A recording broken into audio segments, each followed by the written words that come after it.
દિલ્હીના બુરારીમાં કેદારનાથ મંદિરના નિર્માણને લઈને દેશના અનેક સ્થળોએ વિરોધ પ્રદર્શન થઈ રહ્યા છે।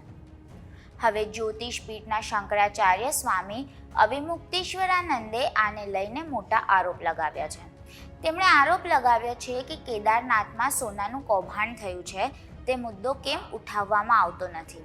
તેમણે પૂછ્યું, ત્યાં કૌભાંડ થયા પછી હવે દિલ્હીમાં કેદારનાથનું નિર્માણ થશે, પછી ફરી કૌભાંડ થશે। શંકરાચાર્ય સ્વામી અવિમુક્તેશ્વરાનંદે કહ્યું કે કેદારનાથમાંથી 228 કિલો સોનું ગુમ થયું છે।